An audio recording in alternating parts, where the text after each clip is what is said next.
Bonjour et bienvenue à vous les taureaux dans cette guidance du mois de mars.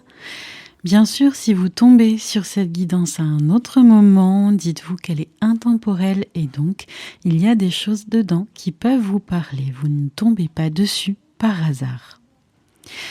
Je vous rappelle bien sûr de ne prendre dans cette guidance que ce qui vous parle, que ce qui vous fait écho, que ce qui vient titiller chez vous quelque chose. C'est une guidance générale, donc il n'y a pas forcément tout qui peut vous parler. Nous allons commencer d'abord par le domaine général. Dans le domaine général, les énergies qui viennent vers vous, vers le sujet qui vous questionne, sont les énergies du 6 de bâton. Le 6 de bâton, on vous dit que quelle que soit votre interrogation dans le domaine général du moment, c'est vers la réussite que vous allez. Il ne donne pas de temporalité, le 6 de bâton. Par contre, il vous dit que vous allez être victorieux. Vous allez réussir à vous sortir d'une situation. Il y a quelque chose qui vous crée et vous cause du souci depuis quelque temps. Et vous allez pouvoir arriver à réussir à vous en sortir. Le 6 de bâton, c'est un personnage qui sort comme d'une grande et longue bataille et qui sort victorieux. Donc les énergies qui viennent vers vous pour ce mois de mars sont les énergies de la réussite. Peut-être que vous allez commencer à entrevoir ces énergies venir vers vous. Cela a peut-être pris du temps, ça va peut-être encore en prendre, mais votre situation va s'éclairer à un moment donné. Les énergies de la terre sont celles du jardin zen et du refuge intérieur. On vous dit donc et on vous conseille d'aller à l'intérieur de vous pour trouver votre refuge, pour trouver cette zénitude dont vous avez besoin parce que vous n'êtes pas encore sur la réussite, vous êtes sur le chemin, vous ne le savez peut-être pas encore que vous allez y arriver, mais en tout cas, on vous dit d'aller à l'intérieur de vous pour justement trouver la force, l'énergie et surtout le calme et la paix pour vous dire que vous allez réussir. Il faut travailler ce mois-ci la pensée positive, à vous dire que oui, les choses vont s'arranger, que oui, vous allez vous en sortir parce que ce tirage est très positif et c'est ce vers quoi vous allez les taureaux. Donc aller à l'intérieur de vous, c'est vraiment très important. C'est l'endroit où vous allez trouver le plus de calme. C'est l'endroit où vous allez trouver vraiment de quoi vous reposer, de quoi vous ancrer. Allez dans votre petite bulle, dans votre petit monde intérieur. Faites des choses qui vous font du bien. Ça, c'est très important pour ce mois de mars et pour pouvoir continuer à avancer parce que vous êtes encore sur la fin d'une période d'épreuve. Mais ces choses-là vont se modifier et vont s'arranger. Ne vous inquiétez pas. On vous dit également avec la carte du cœur et la carte du cavalier qu'il y a des bonnes nouvelles qui viennent vers vous. Alors cela peut concerner le domaine sentimental du coup, mais moi je le vois plutôt du côté social. Il y a peut-être des bonnes nouvelles qui vont arriver de la part de vos proches ou quelque chose qui va évoluer de la part de vos proches. Il y a peut-être un souci au niveau de quelqu'un qui vous entoure et donc dites-vous que les choses vont s'arranger. Le cavalier vous amène de bonnes nouvelles de la part de personnes qui comptent énormément pour vous ou alors il se peut aussi que des personnes qui comptent beaucoup pour vous trouvent enfin une solution et que ça vous impacte parce que vous êtes très touché par les problèmes de cette personne. En tout cas, c'est dans votre entourage très proche qu'il y a des choses qui vont se dénouer. Et vous allez recevoir de bonnes nouvelles et des réponses positives qui viennent justement changer et faire évoluer votre quotidien. La victoire est aussi là. Vous avez espéré quelque chose ou vous espérez quelque chose et dites-vous que vos souhaits vont pouvoir se réaliser. Donc, de bonnes nouvelles vont venir vers vous, en tout cas des nouvelles positives qui vont annoncer le changement.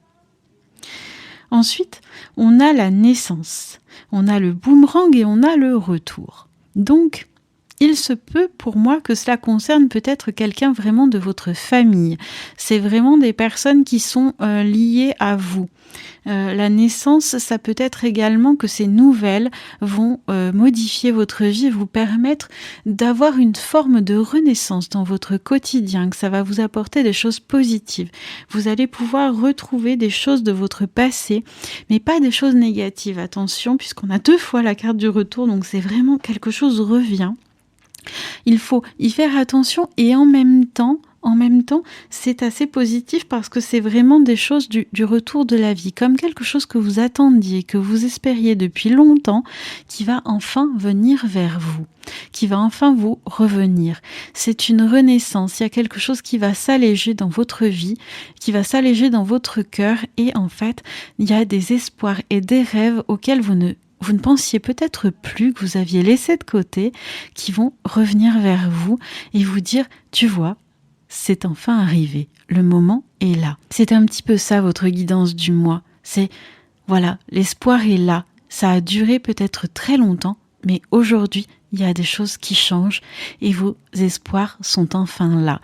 Parfois, on peut espérer pendant très longtemps, des semaines, des mois ou des années, et un jour, quelque chose change, et là, c'est le renouveau, c'est la renaissance. Pour le domaine sentimental, les énergies qui dirigent votre vie sentimentale sont celles de la reine de bâton. La reine de bâton, c'est quelqu'un qui est plutôt créatif, plutôt optimiste. C'est quelqu'un qui va de l'avant, qui est... C'est une guerrière en fait, Elle sait ce qu'elle veut, elle sait où elle va, elle a raison, elle est persuadée que les choses doivent se passer comme ça et pas autrement. C'est vraiment quelqu'un qui avance et qui va de l'avant, très dans les énergies du taureau. Et donc cette reine de bâton, parfois, elle peut aussi s'emporter. Et parfois cette reine de bâton, elle peut aussi manquer de patience. Elle peut manquer aussi peut-être de douceur, de délicatesse.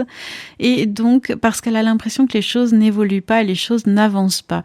Et elle aimerait vraiment que les choses bougent parce que c'est quelqu'un aussi de très doux, de très bienveillant, mais qui a une main ferme dans les choses. Et peut-être que dans les énergies du mois ou du côté sentimental, il faut faire preuve d'un peu plus de souplesse. En tout cas, c'est ce que cette carte vient me dire, mais sans oublier d'être vous-même. On a ensuite la carte du balai magique et la carte de la pleine lune. Donc là, on vous dit qu'il se peut qu'il y ait des mésententes, qu'il y ait des disputes, qu'il y ait des conflits. Donc dans ce mois de mars, essayez peut-être de tempérer les choses de votre côté pour que ces conflits ne viennent pas exploser en fait. On dit que vous êtes vraiment quelqu'un de sensible, très sensible, un peu comme la lune, dans ces énergies-là, et on vous dit justement d'essayer de faire attention et peut-être j'ai la sensation qu'il faut contourner les conflits plutôt qu'aller dedans. On avait la reine de bâton tout à l'heure qui disait qu'elle avance, elle est très très franche dans ce qu'elle fait. Pourtant, elle est très généreuse. Mais là, on vous dit qu'il faut peut-être justement contourner les choses pour éviter les conflits parce que il y a quelque chose dans ces énergies-là qui sont contraires. Peut-être que votre partenaire est quelque part un opposé à vous, ou peut-être que vous souhaitez aller vers quelque chose qui ne vous convient pas tant que ça, et donc vous avancez malgré tout, et vous allez comme dans un mur pour l'instant. Donc on vous demande de prendre un peu de patience, un peu de temps, un petit peu de recul pour observer un peu mieux la situation, que vous soyez en couple ou célibataire, et vraiment prendre du recul, regarder pour mieux appréhender et mieux avancer dans votre vie sentimentale. On vous parle d'un amour tendre. En fait, ce que vous voulez, ce que vous attendez, c'est vraiment de la douceur. C'est de la douceur, c'est de la tendresse, c'est que on vous choisit, qu'on prenne soin de vous, qu'on fasse attention à vous comme vous faites attention aux autres. Mais comme vous avez quelque chose d'assez assez franc et assez direct, vous avez parfois des difficultés justement aussi à saisir cette tendresse qu'on peut vous apporter. Parfois, vous pouvez ne pas l'avoir, ou alors elle n'est pas comme vous la souhaiteriez. Donc du coup, c'est aussi peut-être ça, parfois qui crée des conflits. Parce qu'on a aussi la carte de la bonté, donc ça c'est votre cœur. Vous avez vraiment une grande bonté de votre côté, vous faites des choses et parfois vous êtes déçus parce que en face de vous, on peut ne pas voir ce qu'il se passe.